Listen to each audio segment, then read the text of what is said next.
Bonjour à toutes, bonjour à tous, bienvenue dans l'OM au café, l'OM en question pour cette première partie, vous le savez, on est en pleine trêve internationale et puis on a toujours des petits remous après le match contre le Paris Saint-Germain, disputé il y a 3 jours quand même.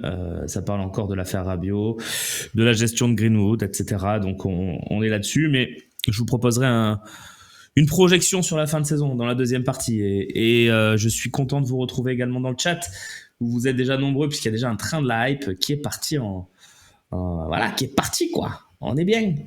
D'ailleurs, il y a District 47 qui prend son 18e mois d'abonnement, 1 an et demi quand même de fidélité, c'est propre. Bonjour Romain, j'ai une question. Penses-tu que le complément d'enquête sur Nasser pourrait pousser le Qatar à partir, vu que Nasser avait déjà menacé de quitter le PSG et beIN Sport? Je pense pas. Je pense que peut-être, et c'est pas souhaitable, hein, mais je pense qu'ils partiront pas tant qu'ils auront pas soulevé la Ligue des Champions avec le PSG. Alors c'est pour ça que c'est pas souhaitable. Mais je pense vraiment que tant qu'ils l'auront pas fait, ils partiront pas. Voilà. En tout cas, c'est mon ressenti. Après, effectivement, s'il y a des révélations de dingue, peut-être qu'on va les pousser à partir aussi. Hein. Ça peut être. Mais bon. En tout cas, on a hâte de voir ça. Hein. Ça, c'est sûr. C'est sûr que ça va être bien. La rumeur de Zerbi sur un retour en Italie, faut pas trop y prêter d'attention, Fred.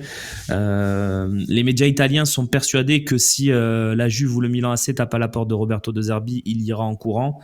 C'est mal connaître, je pense, le plaisir que prend De Zerbi à être à l'OM.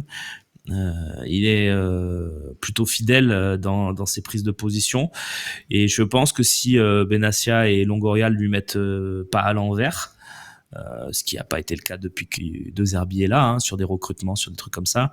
S'il y a toujours cette osmose, il n'y a aucune raison qu'il revienne sur un pacte, le pacte de 3 ans qu'il a accepté en signant à l'OM. Pour l'instant, ça se passe comme prévu, comme espéré par tout le monde. Donc il n'y a pas de problème, quoi. Voilà.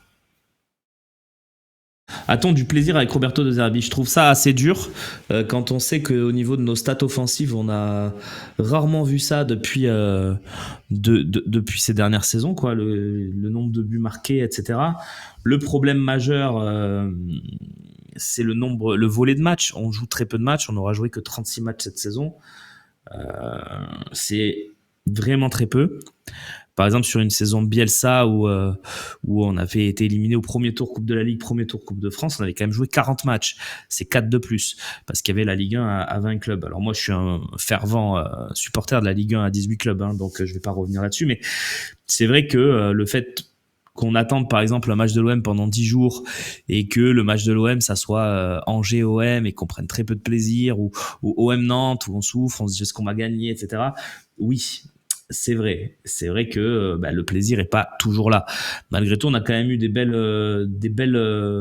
soirées, hein. Monaco, Lyon, on a battu Nice, on a battu beaucoup d'équipes, hein, cette année. Donc voilà, je trouve que c'est un petit peu dur comme analyse. Moi, je prends du plaisir avec Roberto De Zerbi.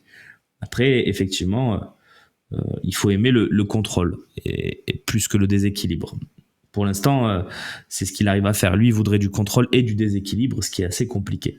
Mais je comprends l'ennui. Hein. On a la meilleure équipe depuis des lustres, mais quel ennui, in my opinion. Je comprends totalement, Steak Tartare. Il n'y a pas de souci avec votre analyse. Après, il faut savoir ce qu'on veut. Est-ce qu'on veut un OM qui nous ennuie pas, mais qui est moins bien en termes de résultats et qui peut-être serait dans le peloton à la hauteur de Lyon, par exemple, et où on se dirait, oh là là, c'est vrai qu'on prend du plaisir, mais est-ce qu'on va pas finir sur une saison Albert Raymond à finir 4 ou 5e alors qu'on a une super équipe? Voilà. Alors Jacques Georges, avez-vous des infos sur la situation de Greenwood? Il n'a pas l'air épanoui dans le vestiaire, etc.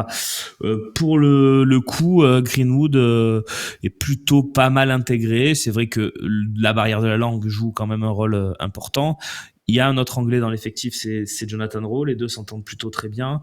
Greenwood est proche des joueurs qui ont joué en première ligue comme Pierre-Emile Aubière. Donc bon, je crois pas qu'il y ait un gros problème Greenwood. Le problème, c'est qu'en ce moment, il est à côté de ses pompes. Ça, c'est évident. Albert Raymond avait fait deuxième. Oui, c'est vrai. Peut-être c'était Jean Fernandez alors. Je préfère que pour Roberto De Zerbi comme pour... Je pense que pour Roberto De Zerbi comme pour d'autres, ça dépendra d'une qualification en Ligue des Champions.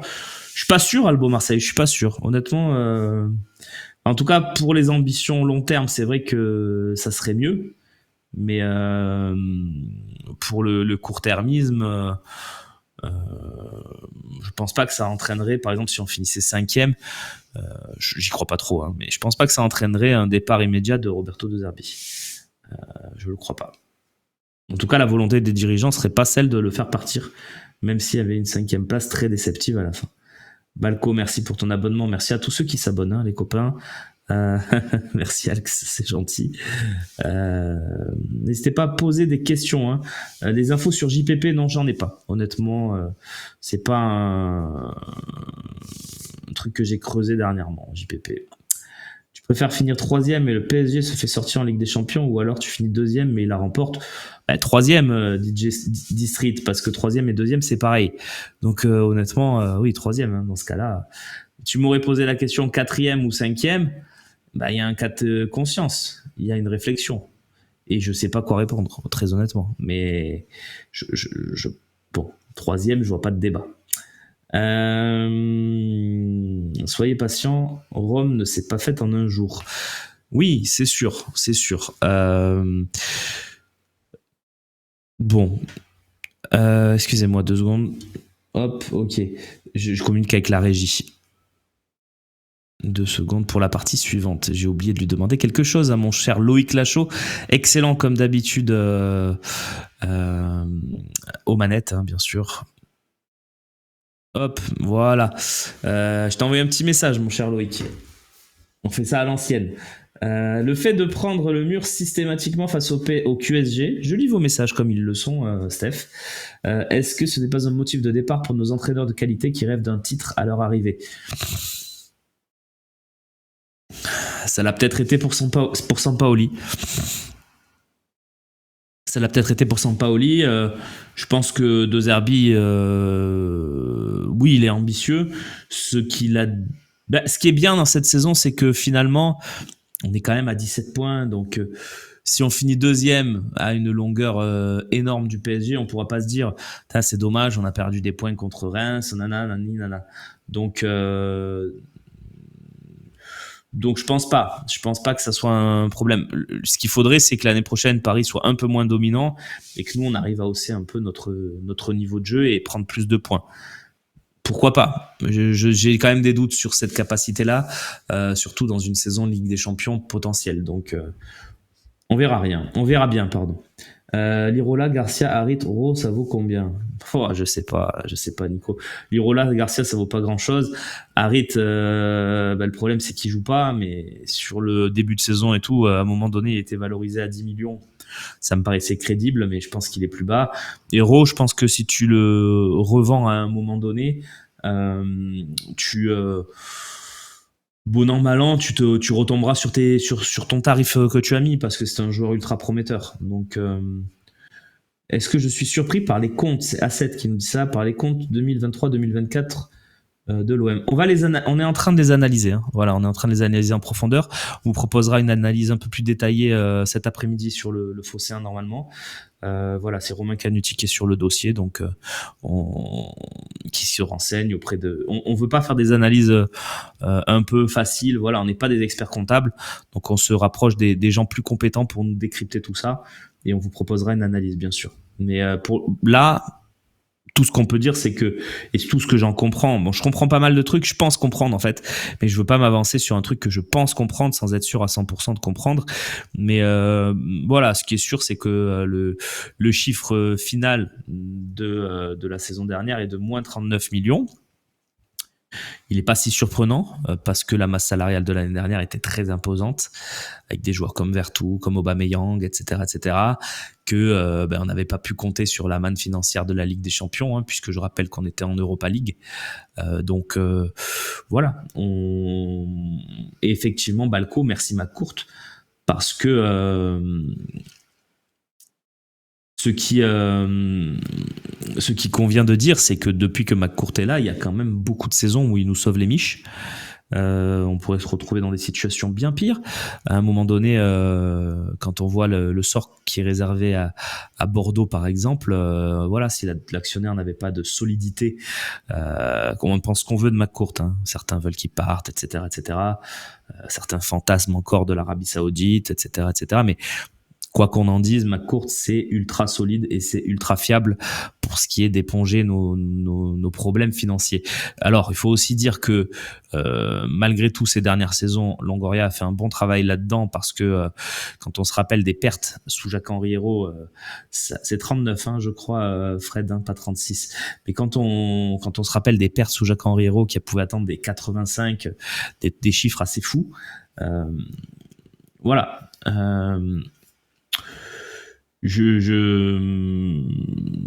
Effectivement, la saison financièrement n'a pas été ultra bien gérée. Après, la saison dernière était quand même très particulière. Donc, c'est pas pour l'exonérer, hein. C'est sûr qu'il y a une perte financière. McCourt, à mon avis, a remis de l'argent plus que ça cet été pour qu'on puisse faire le mercato qu'on a fait. Je pense que le bilan de cette saison actuelle sera aussi très déficitaire. Mais c'est misé sur une saison positive pour l'année prochaine en termes financiers. Donc voilà, je pense qu'il n'y a pas d'alerte particulière. Voilà, c'est juste un chiffre. Ouais, on a perdu du fric. Et ben écoutez, on a perdu du fric. C'est pas le nôtre, hein. C'est celui de McCourt. Donc voilà. Les soucis de l'année dernière sont dus à Longoria et son choix de coach, je pense. Oui. Longoria, écoute, honnêtement, moi, je suis pas le FC Longoria. Je pense que c'est un bon président. Je pense que depuis qu'il est à l'OM, il fait plutôt du bien que du mal. Je pense que toutes ces saisons sont réussies, sauf la saison dernière. Sont réussies sans être abouties, hein. Il manque toujours quelque chose, etc. Mais donc voilà. Unai et le Pana, clap de fin. Je sais pas, Nico. De toute façon, Unai, il va pas rester au Pana. Il y a une option d'achat à 10 millions d'euros. Le Pana n'a jamais acheté un joueur 10 millions d'euros. Et Unai fait une bonne saison sans plus. Donc, je vois pas comment il pourrait rester là-bas, ouais. Mais bon, il restera pas à l'OM pour autant, hein. On a mieux acheté surtout cette année. Les actifs sont plus importants. Peut-être. Il faut aussi dire que dans ce qu'on achète ces derniers temps mais même ça date de plusieurs saisons et ce qu'on revend, on est très peu à perte. C'est-à-dire que Luis Suarez, tu vas l'acheter 8, tu vas trouver un moyen de le revendre 8. Vitinha, c'est l'exception, mais tu vas quand même bien le revendre parce que tu l'achètes entre 25 et 28, tu le revends 16, ça va. Que des trucs comme ça, tu vois. Ndiaye, tu le vends même plus cher que ce que tu l'as acheté après une mauvaise saison. Ismail Assar, pareil. Voilà, au final, Renan Lodi, tu fais une belle plus-value. Sur les achats-ventes, on est un peu mieux. Alors, il manque toujours cette vente à 60 millions qu'on espère un jour pour vraiment nous donner un petit coup de boost financier. Maintenant, est-ce qu'il faut vraiment l'espérer? Tu vois, par exemple, si cet été, on te dit « Ouais, super, on a vendu Balerdi 60 millions. » Ouais, ok. On n'avait qu'un défenseur valable, il nous en faut 2 ou 3 de plus, du coup. Mais bon, en tout cas, c'est comme ça que ça pourrait marcher, ouais. Mais bon. Ce que je vous propose, c'est de lancer la première petite coupure pub, mon cher Loïc. Et on va rester avec ceux qui sont abonnés pendant 1 minute. Et puis, on repartira sur la deuxième partie avec le décryptage. Merci Loïc. Quelles conséquences si on décroche pas avec des champions? Alors ça, honnêtement, j'en sais rien. Je sais pas. C'est très dur à dire parce que... évidemment que on mise sur De Zerbi pour nous l'obtenir, cette Ligue des Champions. Mais si on n'y arrive pas, alors quelles seront les conséquences? C'est vraiment compliqué. Non, Poco, moi je vendrais pas du tout de Balerdi. Je vous donne un exemple de ce qui pourrait éventuellement arriver. Une vente à 60 millions dans l'effectif, il y a que Balerdi, hein.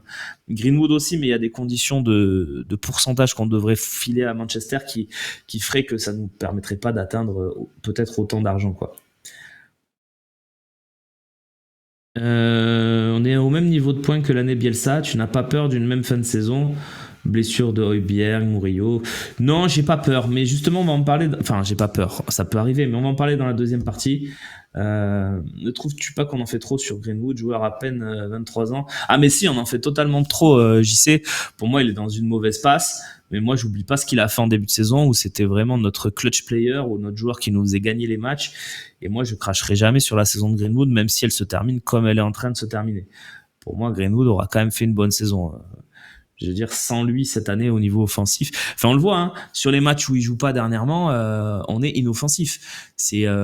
On a été incapable de marquer dans le jeu sans Greenwood contre Lens et contre Paris. Hein. Voilà. Alors effectivement, il y a cette récup de Rabiot, bon, mais c'est pas vraiment un but ultra construit.